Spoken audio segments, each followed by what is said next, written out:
mettras sur cette chaise. Vouloir ou pas, tu te mettras sur cette chaise. Tu auras ta promotion, vouloir ou pas. Tu auras ta place, vouloir ou pas. Il y a des gens qui vont te dire, comment toi tu vas faire pour arriver là? Tu es connu par qui? Tu vas faire comment? Mais ce que vous ne savez pas, c'est qu'il y a quelqu'un qui était là avant que je ne sois. Et celui-là, c'est celui-là qui me crée la place. Celui qui a créé la place à Joseph te créera la place. Celui qui a créé la place à Moïse te créera la place. Assieds-toi sur la grâce que je te parle. Vouloir ou pas, ça va marcher. Des fois, on se focalise sur les sottises, les problèmes, alors qu'il faut se focaliser sur celui qui est avec nous. C'est comme ça qu'on a commencé par dire à Gédéon, écoute, l'Éternel. Et donc, écoute ça très bien et retiens pour la vie, si tu veux réussir cette année. Entends-moi. On commence d'abord par lui dire, l'Éternel est avec toi. On ne commence pas d'abord pour lui dire, voilà ce que tu vas faire, voilà, tu vas gagner, voilà, tu es grand. Frère, prophétie sans Dieu, c'est rien. Prophétie sans la garantie que Dieu est avec toi, c'est rien. On commence d'abord par t'expliquer qui est avec toi. Celui qui est avec toi, c'est pas ton grand-père. Moi, j'écoute souvent les gens dire, ah, moi, mon grand-père était merveilleux. Celui qui est avec toi est plus merveilleux que ton grand-père. Celui qui est avec toi est plus merveilleux que l'homme le plus merveilleux que tu as rencontré. Alors quand il est là, ça va marcher. Si le feu ne s'allume pas maintenant, c'est parce qu'il n'a pas encore allumé. Retiens la phrase de l'année que tu vas commencer à dire à tes critiqueurs. Tu vas les regarder en face quand ils vont te poser des questions bizarres. Pourquoi toi ceci tu n'as pas? Pourquoi toi ceci tu n'as pas? Pourquoi cela? Tu vas regarder tes critiqueurs et tu vas leur dire, s'il n'y a pas, c'est parce que Dieu n'a pas encore allumé. Quand il va allumer le feu, tu verras le feu. Est-ce que quelqu'un m'entend bien? Il n'a pas encore allumé. Je viens te dire ce matin que ta foi soit révolutionnée. Et n'oublie pas qui est là. Celui qui est là change la donne. Ah oui. Et je viens te dire ce matin quelque chose à ne pas oublier parce que c'est déterminant pour réussir cette année. Je te dis, tout ne s'oublie pas. Tout ne s'oublie pas. Il y a des choses qu'on n'oublie pas. Il y a des choses qu'on a vécues dans le passé qu'on ne doit pas oublier. Et de quelles choses je te parle? Je parle précisément des échecs. Tous les échecs ne s'oublient pas. Non, il faut laisser dans le passé. Mon frère, attention, tout ne se laisse pas dans le passé. Il y a des choses qui se sont passées dans le passé que tu dois amener dans le présent pour vivre une gloire dans le futur. Tout ne se laisse pas dans le passé. Il y a certains échecs qu'on ne laisse pas dans les oubliettes. Parce que ces échecs ont vocation. La célébration. On ne les laisse pas. Si tu les laisses dans le passé, si tu les oublies, alors tu ne célébreras pas dans l'avenir. Ces échecs ont existé pour engendrer un type de sagesse pour réussir. Je suis d'accord avec toi. Il y a des échecs qu'on ne laisse pas dans le passé. Oui, j'ai échoué en 2021. J'ai échoué au début de cette année. Mon frère, certains échecs, on les garde. Ruth 1,5. Ruth 1,5 nous révèle. Quand même elle avait constaté qu'elle avait échoué, cette femme de Ruth. Elle avait échoué en épousant Kiljon. Elle avait fait un mauvais choix. Elle est allée vers quelqu'un avec qui ils n'ont pas eu d'enfant. Et puis voilà, le gars meurt. Tout le monde dirait qu'elle a fait un mauvais choix, même elle-même. Elle pourrait dire, j'ai fait un mauvais choix. Je suis allé entrer à un endroit qui ne m'a rien donné. Je suis sorti sans enfant et sans rien. Une jeune veuve. Ruth 1,16 confirme cela. Mais tu vois, certains passés sont porteurs d'une sémence de gloire. Moi je crois qu'il y a des choses que tu as vécues l'année passée et même peut-être au début de cette année. Il y a des échecs que tu as vécus. Ce sont des échecs porteurs de gloire. Est-ce que quelqu'un m'entend? Tout ne se laisse pas dans le passé, tout ne s'oublie pas. Ils sont de porteurs de gloire. Certaines larmes, on ne les oublie pas. Pas parce que ça fait mal, mais parce que ces larmes sont des porteuses de gloire. Certains regrets ne s'oublient pas. On le garde. Ce sont des sémences. Certains regrets, certains rejets sont des semences dans le temps. Le témoignage et la célébration dépendent de ces regrets, de ces rejets. Que Jésus t'aide à comprendre. Il y a certains rejets, il y a certaines larmes qui sont les matrices de la gloire. Si tu les oublies, tu as loupé ta gloire à venir. Tu ne dois pas les oublier. Ce sont les matrices de la gloire. Ça ressemble à une salle d'accouchement qui accouche une gloire. Voilà pourquoi mon frère, fais un effort de ne pas dépendre des critiques. Vis selon la parole de Dieu. Vous savez, quand quelqu'un vous critique, au fait, il veut vous transmettre sa perception des choses ou même sa perception de vous. Et il veut absolument vous transmettre cette perception. Refusez ça. Voilà pourquoi un homme intelligent ne prend pas son temps à écouter les critiques. Parce qu'en réalité, quand quelqu'un te critique, monsieur Léonel, qu'est-ce qu'il est en train de faire? Qu'est-ce qu'il essaye de faire de manière consciente ou inconsciente? Il essaye de vous transmettre exactement la vision qu'il a de vous. Et il veut vous imposer la vision qu'il a de vous, alors que vous savez qui vous êtes. Ne sois pas là en train d'écouter les gens te critiquer de gauche à droite. Dépend de ce que Dieu a dit. Je suis d'accord avec toi. Quand quelqu'un est là en train de dire, mais comment toi tu as une fille de larmes comme ça? Mon frère, il faut me laisser tranquille. Tu sais pourquoi tu as une fille de larmes? Et même si tu ne sais pas pourquoi, il y a des larmes qui sont des matrices. Il faut les garder là. Il y a des larmes qui feront à ce que demain tu sois au sommet. Il y a des larmes qui te permettront de diriger certaines personnes qui célèbrent aujourd'hui. Est-ce que quelqu'un m'entend bien? Tout pain n'est pas bénédiction. Tout pain n'est pas bénédiction. Je parle du pain. Non. Les frères de Joseph avaient le pain. Mais ce n'était pas une bénédiction. Celui qui manquait le pain, c'était lui la véritable bénédiction. Est-ce que quelqu'un m'entend? Et donc il y a des larmes qui produiront forcément demain la gloire. Si seulement tu n'oublies pas, tout ne s'oublie pas. Il ne faut pas oublier. Joël 2, 25. Je vais lire la version parole de vie parce que cette version me plaît. Joël 2, 25. Le Seigneur dit: les chenilles et les sauterelles, les chantons et les criquets, cette grande armée d'insectes que j'ai envoyée contre vous, ont dévoré vos récoltes. Que quelqu'un dise vos récoltes. Eh bien, je vais remplacer. Que quelqu'un dise remplacer. Celui qui a dit ça tombe sur lui. Que tu sois en distanciel, dis-moi remplacer. Je vais remplacer ce que vous avez perdu. J'aime cette version. Je vais remplacer ce que vous avez perdu. Non, je ne veux pas venir vous donner quelque chose. Je veux remplacer. Mais pour remplacer, il faudrait qu'il y ait comparaison.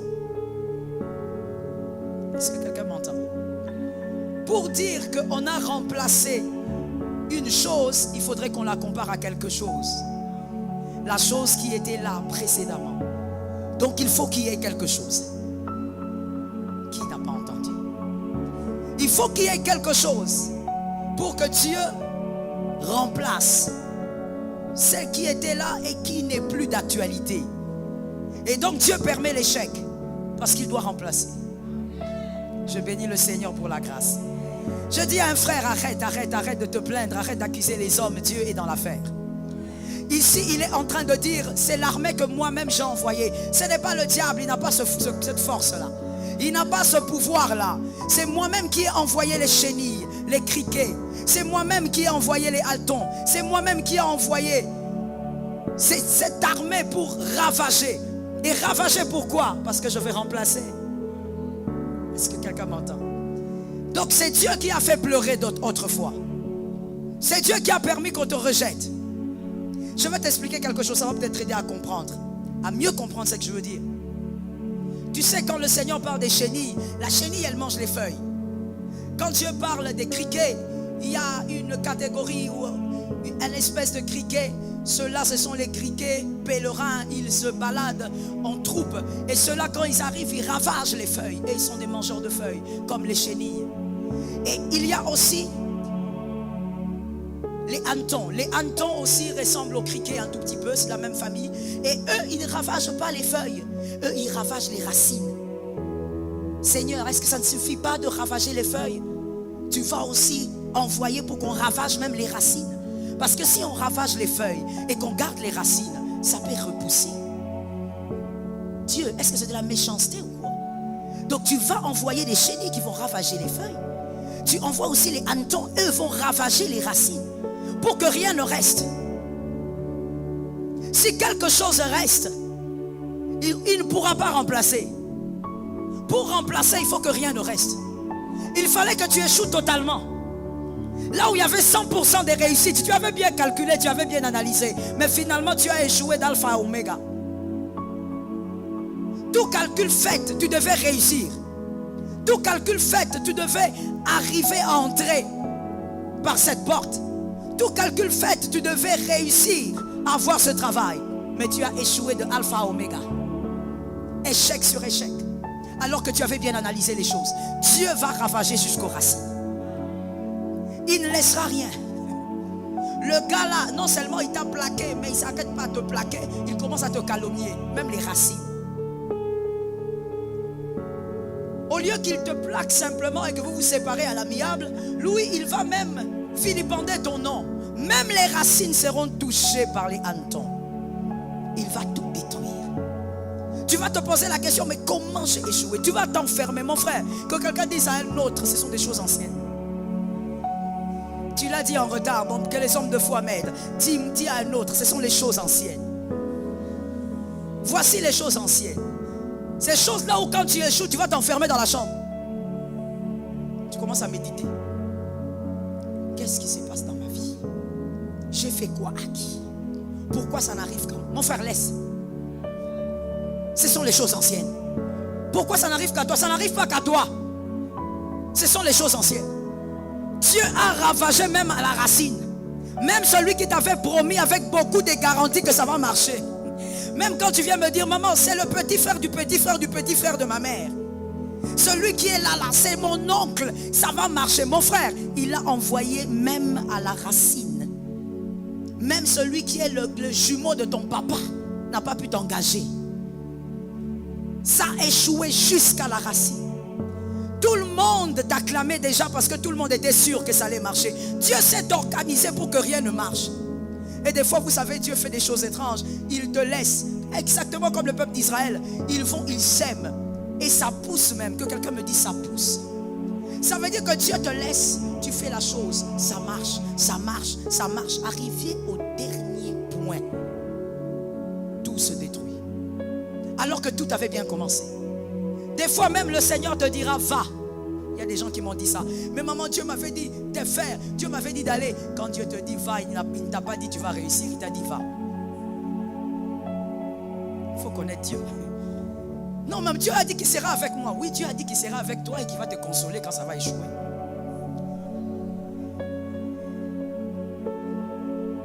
Il faut comprendre les profondeurs de Dieu. Non, mais Dieu m'a dit qu'il serait avec moi. Oui, il a dit qu'il serait avec toi parce qu'il savait que ça allait capoter. Que tu allais échouer et que tu allais gravement pleurer. Et il est avec toi. La preuve, c'est que tu ne t'es pas suicidé. Il y a ma fille qui aime me taquiner, qui dit chouchoudé, maman, chouchoudé. Au lieu de suicider. Tu ne t'es pas suicidé. Tu es là. Il a dit qu'il sera avec moi. Oui, il a dit à Abraham, sors de la maison de ton père.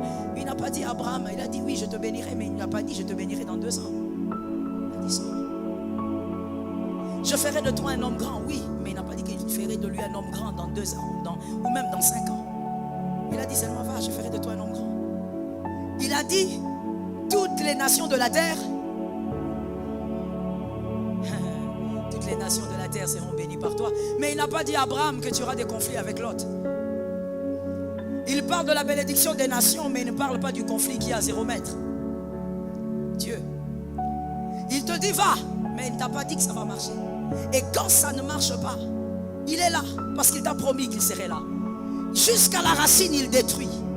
Parce que Dieu voudrait remplacer. Mais comme Dieu n'est pas toujours bavard, il te laisse faire des choses. Tu vas d'échec en échec. Tu dis tu as un esprit, tu as un démon. Tu n'as pas un démon, mon frère, Dieu est dans la chose. Je suis d'accord avec toi, ça tombe sur moi-même. Tu es distrait.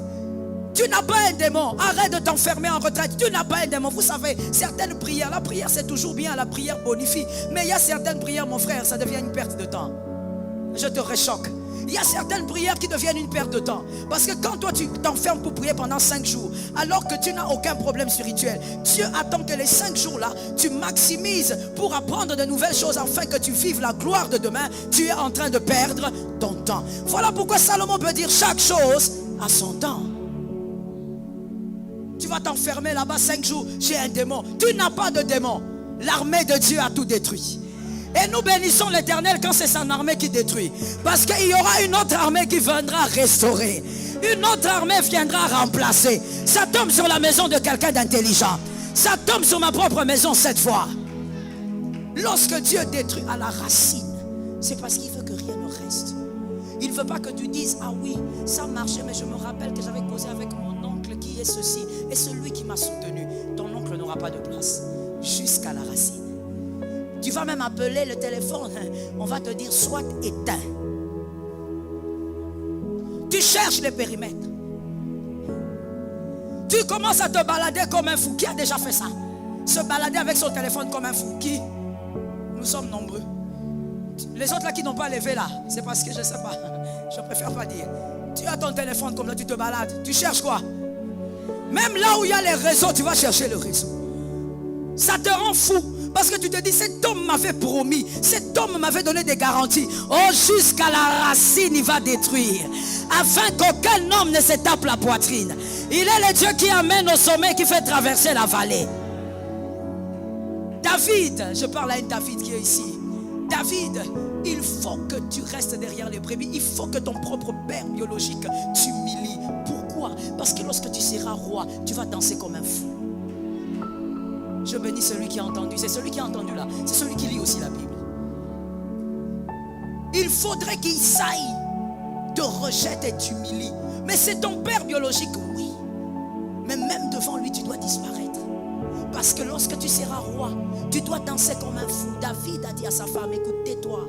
Tu es en train de critiquer ma danse. Tu dis que je suis un homme public, que je suis un roi. Pourquoi je me fais humilier en dansant? Dieu m'a choisi et il a rejeté ton père. Il a parlé de qui? Donne-moi une réponse, ça me montre que tu comprends. Il a parlé de qui? En termes de roi et de son père. Il a précisé ton père. Pourquoi? C'est une manière de dire très prophétiquement que toi, ton père a été rejeté. Moi, mon père m'a placé. Et mon père, ce n'est pas Isaïe, c'est Dieu. C'est pour celui que je danse comme un fou. Je vais ouvrir une parenthèse pour les hommes intelligents. Je dis ceci. C'est normal que tu critiques notre adoration quand nous venons ici. C'est normal que tu sois là en train d'écarquiller les yeux quand nous dansons. Parce que tu ne peux pas avoir une attitude de célébration si Dieu lui-même ne t'a pas positionné à certains endroits. Tu ne peux pas avoir l'attitude d'une certaine célébration si Dieu ne t'a pas sorti de la vallée vers le sommet. Quand tu sais qui t'a sorti, tu sais pour qui tu danses. I praise the name of Jesus. Quand tu sais qui t'a habillé, tu sais pour qui tu danses. C'est comme ça que tu verras dans certaines églises, surtout dans le monde anglophone, vous verrez un général d'armée, full, en train de faire le service d'accueil. Et il est très fier de son poste. Et quand tu viens là, il t'amène même avec beaucoup de respect. C'est chez vous les francophones où il y a trop d'orgueil. Tu es un petit pasteur comme ça et tu veux déjà, tu ne peux pas faire le service d'accueil. Si on te demande seulement, aide un peu à faire ceci. Moi je suis le bishop. Le problème c'est quoi? Est-ce que je parle? Est-ce que je parle? Le problème c'est que tu as eu des titres sans connaître le Dieu qui donne l'élévation. C'était ça Saül. Saül avait le titre de roi mais il ne connaissait pas le Dieu qui donne l'élévation. David n'avait pas le titre seulement. David connaissait le Dieu qui donne l'élévation. Ainsi quand il fallait danser, David dansait comme un gamin. Quand il fallait danser, il mettait l'habit à la hanche et il se mettait à danser comme un fou.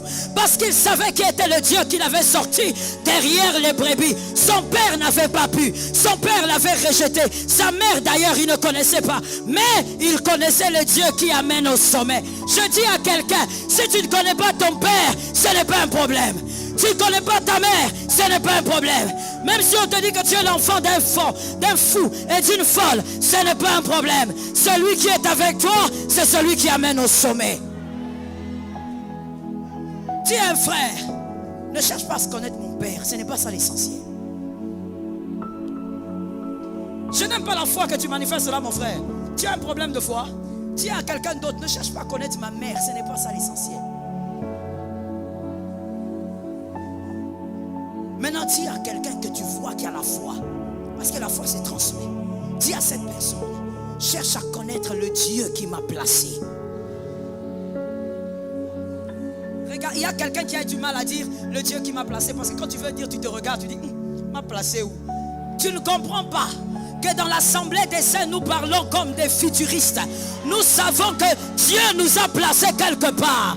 Mon frère, même si sur la terre, je n'ai pas de place au ciel.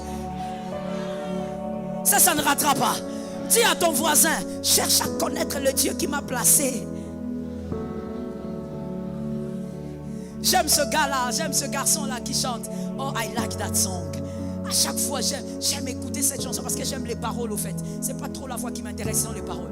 Il dit, je ne sais pas si je vais répéter ça fidèlement. Il dit, ne cherche pas à me combattre. Cherche plutôt à celui qui m'a élevé. N'est-ce pas? C'est une chanson là, c'est en lingala. Il dit, oui, vas-y, allez-y, fredonnez encore.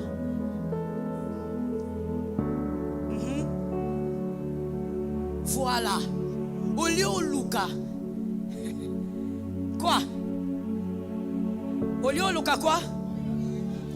Olio Luka Oinangai. N'est-ce pas?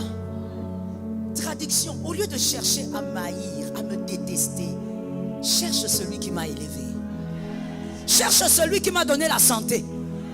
Oh, tu veux haïr les enfants d'autrui, ne cherche pas à haïr ses enfants. Cherche le Dieu qui donne les enfants. C'est très bien réfléchi cette chanson-là. C'est très bien réfléchi. Parce que j'ai aimé le fait que ce garçon renvoie les regards des hommes vers Jésus. Ne cherche pas celui qui m'a habillé, cherche celui qui habille. Ne cherche pas à connaître le griffe de mes vêtements, cherche à connaître celui qui habille. Ne cherche pas à connaître celui qui, je ne sais pas, je cherche pas à connaître où je vais à l'hôpital, cherche celui qui donne la bonne santé. Je dis à quelqu'un, celui-là c'est celui qu'il faut chercher. Et tant qu'il est là, ça finira par marcher. L'essentiel n'est pas de savoir. David était devenu roi, pas parce qu'il avait un père qui l'aimait. Est-ce que je peux ouvrir une parenthèse? J'ai envie de dire à quelqu'un, ne sois pas quémandeur d'amour. Tu n'en as pas besoin. L'amour se donne réciproquement. Ne sois pas un quémandeur d'amour. Non, il faut qu'on m'aime. Pourquoi on ne m'aime pas? Si on ne m'aime pas, je ne veux pas y arriver. Qui t'a dit ça? Jésus t'a aimé et Jésus, ce n'est pas un Dieu qui t'a aimé simplement. Jésus est amour. Et puisqu'il est amour, tu vas finir par y arriver. L'amour de Dieu est suffisant. Dis-moi, l'amour de Dieu est suffisant. Oh, que quelqu'un me dise, l'amour de Dieu est suffisant. L'amour de Dieu suffit. Pourquoi tu veux commander l'amour? David est devenu roi, pas parce que son père l'aimait, mais parce que Dieu l'aimait. Oh, j'ai béni quelqu'un. Ruth a trouvé Boaz parce que Dieu l'aimait. Pas parce que Naomi avait un homme ou avait un enfant. Non. Dieu est suffisant. Je dis à quelqu'un, il va envoyer son armée pour tout détruire. Mais parce qu'il doit remplacer. Quand Dieu remplace, il te fait oublier les anciennes larmes. Est-ce que quelqu'un m'entend? J'ai envie de dire à quelqu'un ce matin, n'oublie pas encore. Ne dis pas non, non, non, je dois oublier cet événement, ça m'a trop blessé. Oh, c'est la matrice de la célébration. C'est la matrice du témoignage. N'oublie pas encore ces moments-là où tu as marché à pied longtemps pour le Christ. Tu étais fatigué, mais tu as marché. N'oublie pas encore ces moments-là. Dieu va utiliser ces moments pour que les hommes sachent qu'il est le Dieu qui sort de l'Odébar vers quelque part. L'Éternel est avec toi. L'Éternel va remplacer. Mais avant de remplacer, il faut que tu échoues. Avant de remplacer, il faut que tu constates les failles de l'homme. Il faut que tu constates la vulnérabilité de l'homme. Il faut que tu réalises que malgré tous tes efforts, ça n'a pas marché. Qui a déjà vécu ça? Qui a fait des choses et vraiment tu es convaincu que tu avais donné tout ce que tu avais, mais ça n'avait pas marché? Qui a vécu ça? N'oublie pas encore. N'oublie pas encore, tu vas t'en rappeler. Tu vas dire, cette gloire vient de quelque part. Oh Jesus. Cette gloire vient de certaines larmes. Ah, certaines larmes ne s'oublient pas. Laisse-moi te dire une chose. Et je veux que tu retiennes ça pour la vie. Dieu s'organise. Dieu s'organise. Il crée l'homme et la femme et place dans le jardin d'Éden. Mais dans le jardin d'Éden, il place le serpent. Pourquoi tu fais ça? Seigneur, pourquoi tu fais ça? Tu dis c'est un jardin de délices, c'est un jardin parfait, mais tu places le serpent. Et tu sais de quoi est capable le serpent. Il veut remplacer. Alléluia. Quand Dieu dans ta vie place le serpent, c'est parce qu'il veut remplacer. C'est pas parce qu'il ne t'aime pas. Il veut remplacer. Que quelqu'un me dise remplacer. Dieu précipite le diable. La Bible dit qu'il a été précipité où? Oh, les lecteurs de la Bible, parlez. Il a été précipité où? Sur la terre. Mais pourquoi tu vas aussi sur la terre créer le jardin d'Éden? Pourquoi c'est là que tu vas créer cet homme appelé Adam et Ève? Là où il y a un être rebelle et un être en colère. C'est là que tu envoies l'homme. Pourquoi? Il veut remplacer. Il veut simplement remplacer. Il veut remplacer par quoi? Il veut remplacer par un meilleur Adam. Oh my God. Le meilleur que Dieu doit te donner, Dieu trouve la brèche par l'échec. La brèche qui va permettre au meilleur d'arriver, ce sont tes échecs. Oh oui.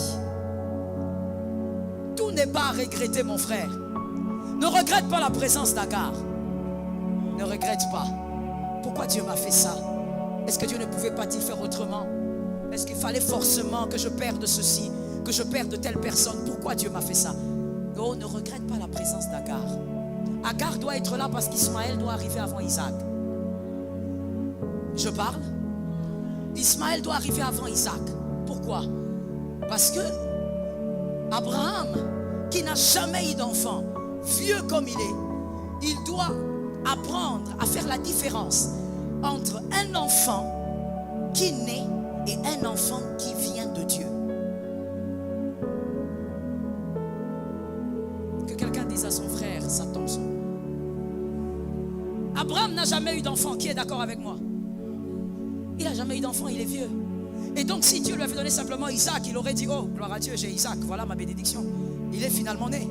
Mais Ismaël permet à Abraham de comparer et de voir ce que Dieu donne et ce qui vient d'un homme. Avant de remplacer, il faut qu'il y ait Ismaël. Quand on va remplacer, c'est là que tu vas savourer, non seulement savourer, mais tu vas respecter ce que Dieu va te donner en deuxième position. S'il n'y a pas d'échec, tu ne pourras pas célébrer ce que Dieu va donner. Parce que tu ne pourras pas comparer. Des fois, la comparaison permet la célébration. Est-ce que quelqu'un m'entend? La comparaison permet la bonne célébration. Quand tu as Boaz et que tu as Kiljon, tu comprends maintenant c'est quoi le mariage. Tu sais maintenant faire la différence entre mariage et mariage. Tu regardes, tu dis, je croyais que Kiljon était un homme. Mais tu te rends compte que ce n'est qu'un homme justement. Mais Boaz, il n'est pas qu'un homme. Est-ce que quelqu'un m'entend? Boaz n'est pas qu'un homme. Boaz, c'est le type d'homme qui est non seulement un homme, mais il est ton ami, il est ton chef, il est ton protecteur, ce n'est pas qu'un homme. Et finalement, comment faire maintenant pour mieux célébrer Boaz? Il faut avoir eu Kiljon. Si tu n'as pas eu Kiljon, tu ne pourras pas bien célébrer Boaz. Tu seras en train de célébrer ce qui est bon alors qu'il y a excellent. Ça tombe sur la tête de quelqu'un. Tu seras en train de célébrer ce qui est bon alors qu'il y a. Mais si tu ne sais pas qu'il y a ce qui est excellent, tu vas te dire ce qui est bon est excellent. Non, ce n'est pas bon, ce n'est pas excellent, c'est seulement bon. Dieu va permettre que tu aies d'abord ce qui est bon. Et lorsque tu l'auras, Dieu va détruire. Tu échoues lamentablement.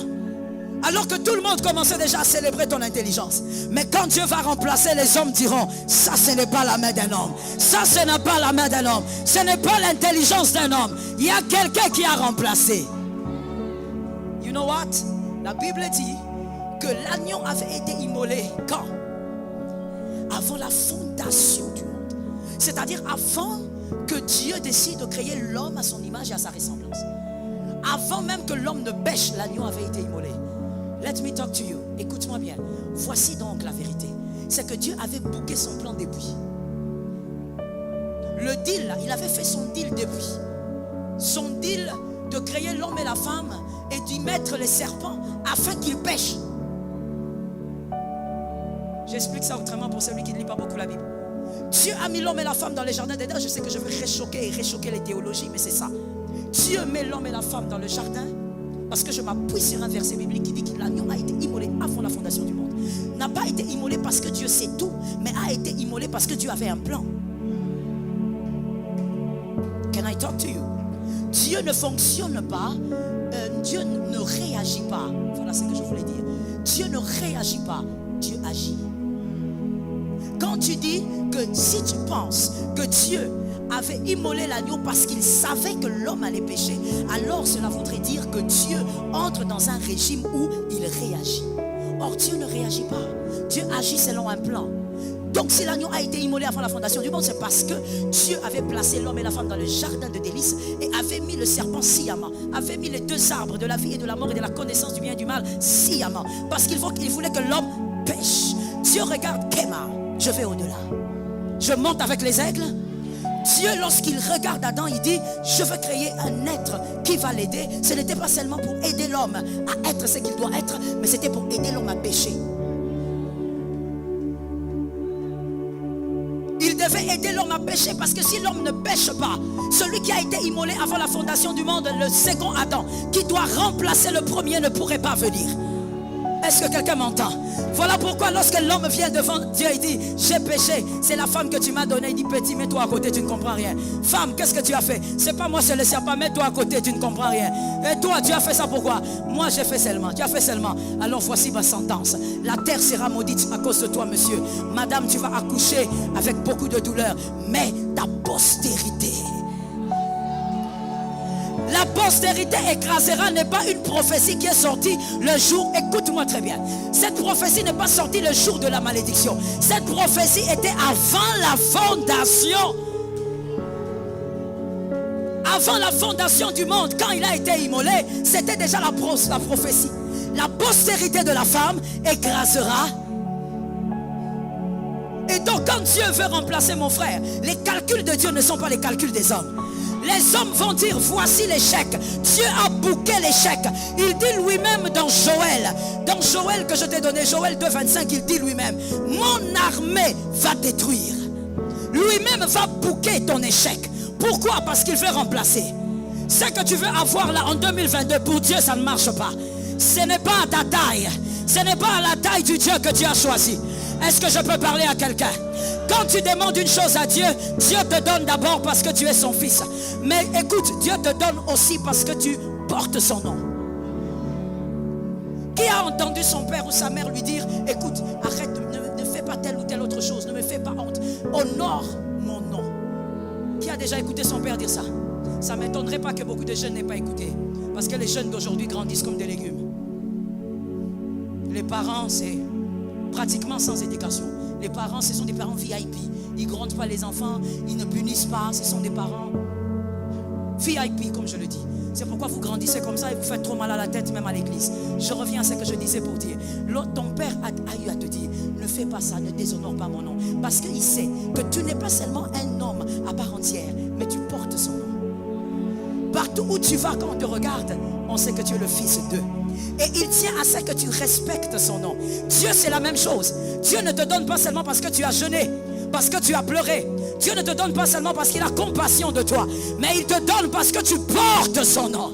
Et comme tu portes son nom, il ne te donnera pas n'importe quoi. Je prophétise au nom de Jésus.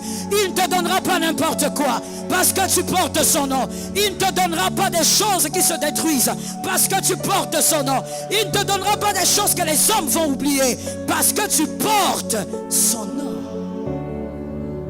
Assieds-toi que je te parle.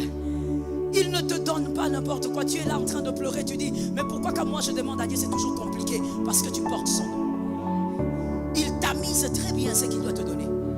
Son nom est en jeu. Que quelqu'un dise à son voisin, son nom est en jeu. Ah oui, son nom est en jeu. C'est comme là, si tu es ici et que tu es prédicateur par exemple, tu dis voilà, je veux prêcher, tu vas prêcher quelque part, on va t'inviter. Quand tu arrives, mon frère, garde-toi de dire que tu es mon fils. Garde-toi de dire que tu es ma fille. C'est mon nom. Tu vas aller là-bas, tu commences à dire des choses façon qui n'ont rien à voir avec la Bible. Tu commences à sortir des criquets de la Bible au lieu de sortir des éléphants. Si tu veux porter le nom de quelqu'un, tu dois être en mesure d'être à la hauteur du nom que tu portes. Est-ce que quelqu'un m'entend? Tu portes le nom de Dieu. Voilà pourquoi tu verras, mon frère, nous ne pouvons pas être bénis comme les gens du monde. Voilà pourquoi la Bible peut dire, ne vous conformez pas au siècle présent. Non, nous ne pouvons pas être bénis comme eux. Non, mais pourquoi? Mes collègues, tu n'es pas tes collègues. Nous, on a étudié ensemble, même si vous avez eu le diplôme le même jour. Vous ne portez pas le nom d'un même Dieu. Tu portes le nom de Dieu et il tient au respect et à l'honneur de son nom. Et ce qu'il te donnera sera plus grand que ce que tu as perdu. Je suis d'accord avec celui qui a fait ça entrer dans sa maison. Dieu embellit notre parcours des fois avec des échecs. Parce qu'il voudrait nous donner des plus grandes victoires. Tu vas te rendre compte que tu pleurais pour rien. Oh oui. Plusieurs fois tu vas te dire, mais pourquoi même j'ai pris mon temps à chercher des gens, à me plaindre? Tu t'es plaint pour rien. Ce qui arrive est plus grand qu'Ismaël. Nous bénissons le nom de Dieu. Est-ce que quelqu'un m'entend? J'entends quelque chose, laisse-moi te le lancer. Écoute, même quand Dieu dit à Abraham, je te donnerai un fils. Et il dit, ce fils sera béni, il aura la grandeur et tous les messages prophétiques. Le fils qui sera béni, les fils que Dieu va honorer, qui va rendre grand, le grand Isaac, celui qui va transmettre le bâton à Jacob, n'est pas l'Isaac qui est sorti des entrailles de Sarah. C'est l'Isaac qui est descendu du bûcher.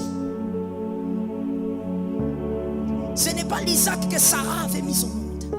C'est l'Isaac qui montera sur l'autel et qui descendra sur l'autel. C'est cet Isaac-là qui sera grand. L'Isaac que Sarah avait mis au monde, qui grandissait, qui courait ci et là, n'était pas encore l'Isaac dont Dieu parlait. Quand Dieu veut remplacer, il te fait toujours pleurer. Maintenant tu as compris, hein? Il y a des gens, il faut toujours... Hein? Tu as compris maintenant. C'est-à-dire, Dieu parle d'un grand Isaac, d'un homme puissant. Mais il ne dit pas à Abraham, pour que ça arrive, tu devras pleurer. Tu n'as pas encore pleuré. Quand Isaac arrive, Dieu dit à Abraham, donne-moi ton fils. C'est comme ça qu'il y a des gens ici, le Seigneur vous a dit, je te bénirai, je te visiterai. Dieu te visite et tu viens là à l'église, tu sens quelque chose dans ton esprit. Pendant l'adoration, Dieu te dit, donne tout ce que je t'ai donné. Tu dis, non, ça ne peut pas être Dieu. Ça ne peut pas être Dieu. Parce que Dieu lui-même, je me rappelle même de la prophétie. Et là, bien aimé, tu vas commencer à citer tous les noms des prophètes. Même si je n'étais pas là, tu vas mettre mon nom dedans. Non, je me rappelle ce jour-là, maman avait dit que je serais visité. Ça ne peut pas être Dieu. C'est Dieu qui m'a donné. Il ne peut pas me demander ce qu'il m'a donné. Si. Surtout s'il veut remplacer. Il donne à Abraham. Et un jour, il dit à Abraham, donne-moi ton fils, ton unique. Abraham, heureusement pour lui, c'est un homme de foi. Il mérite son titre. Le père de la foi. Il prend l'enfant, il dit, on y va. Arrivé là-bas, il dit, enfant, il faut monter. Il dit, papa, je monte. Il dit, monte. Heureusement aussi que Isaac n'était pas congolais. Si Isaac était congolais, depuis très longtemps, Isaac d'abord sur le chemin, il aurait dit, papa, il faut t'arrêter. Je pars avec toi comme ça. D'abord, tu es vieux. Ça, c'est Isaac qui? Papa, d'abord, tu es vieux. Deuxièmement, n'oublie pas que c'est moi qui est jeune, je suis plus fort que toi. Donc, je peux te m'énoncer ici. Parce que le Congolais dit m'énoncer. Alors, maintenant, dis-moi, tu vas où? Tu vas au sacrifice. Mais où est l'agneau? Où sont les bois? Et où est le feu? Non, mon petit, Dieu va pouvoir. Quoi? Il faut partir. Je te dis, l'enfant congolais là allait faire rater à Abraham la grâce. Et heureusement pour lui, il était juif. Isaac est monté sans poser des questions, alors que ce petit garçon avait 12 ans, c'est-à-dire qu'il avait déjà eu à faire des sacrifices avec son père. Il savait comment ça se passait. Il savait qu'en montant sur cette histoire, il n'allait pas descendre. Et il allait être totalement consumé par le feu. Il le savait. Mais le garçon monte. Et quand il monte, l'ange vient. L'ange dit, maintenant tu arrêtes. Aujourd'hui, ton Isaac est né. Est-ce que quelqu'un m'entend bien? En d'autres termes, pour celui qui comprend la parole de Dieu, Sarah a engendré le fils, Abraham a engendré le fils prophétique. Est-ce que quelqu'un m'entend très bien? Je veux dire donc à une âme, lorsque Dieu permet certaines larmes, oh mon frère, ne les oublie pas vite. Ne dis pas ces choses m'ont tellement détruit que je préfère les oublier. Non, Dieu va utiliser le même chemin pour t'amener un témoignage, pour t'accorder un témoignage rare. Ce que Dieu remplace est meilleur que le premier. Ça tombe sur celui-là. Ce que Dieu remplace dure dans le temps. Ce que Dieu remplace va rester avec des enfants. Ce n'est pas le type de bénédiction qui reste qu'avec toi. Même si toi tu meurs, tes enfants vont célébrer le Dieu de leur père, le Dieu de leur mère. Je croyais que je déposais des colis dans la maison de quelqu'un. Ce que Dieu remplace reste avec les enfants. Les enfants pourront dire, nous n'allons pas mourir de cette manière. Nous avons un père qui nous a laissé quelque chose. Notre mère nous a laissé un Dieu. Est-ce que quelqu'un m'entend? Ce que Dieu remplace, tes enfants aussi vont célébrer ça. Je parle ou je laisse? Je parle ou je laisse? Je dis à quelqu'un, lorsque Noé est sorti de l'arche, il était tout content. Parce que finalement, les 40 jours et 40 nuits étaient terminés depuis. Mais il n'était pas le seul à être content. Qui était content encore? Ses fils étaient là. Ses fils étaient joyeux. Ses fils avaient célébré. Dieu avait conclu avec Noé une nouvelle alliance. Mais il n'était pas le seul bénéficiaire. Ses fils étaient bénéficiaires. Je prophétise sur une vie que dans ton arche aussi tes enfants soient à l'intérieur. À cause de ce que Dieu va remplacer. Dieu va t'accorder cette arche et tes enfants seront à l'intérieur. Tes enfants vont célébrer la gloire de Dieu. Je libère la prophétie sur la maison de quelqu'un. Tes enfants vivront cette gloire et ils vont témoigner. Toi tu pleures mais tu témoigneras. Cette année ne va pas finir, l'Éternel est vivant. Il y a certains qui vont témoigner ici. Avant même le mois de juillet, il y a d'autres qui vont témoigner. L'Éternel va remplacer. Et ça va arriver chez toi, ça va demeurer sur tes enfants. Tes enfants pourront dire, l'Éternel, nous avons visité un jour. Tes enfants vont célébrer cette grâce. Et il y a quelque chose que j'aime chez le Seigneur. Quand Dieu te donne une chose qui doit aller vers tes enfants, quand ça tombe entre les mains de ton fils, ça fait quoi? Ça se multiplie, ça s'amplifie. Est-ce que quelqu'un m'entend? Abraham a eu combien d'enfants? Parce que j'essaye d'expliquer. Abraham a eu combien d'enfants? Selon Dieu. Voilà, il faut être bibliste. Abraham a eu un seul enfant selon Dieu. Jacob en a eu combien? Non, avant Jacob, il y a Isaac, n'est-ce pas? Isaac, le fils d'Abraham, il a eu combien? Ça va crescendo. Et Jacob qui arrive, il a combien? Lui, il ne va même pas à 3. Parce que papa a 1. Grand-père a eu 1. Papa a eu 2. Lui, il ne va même pas vers 3. Accélération. Je prophétise au nom de Jésus. Le Dieu qui a permis ces échecs va permettre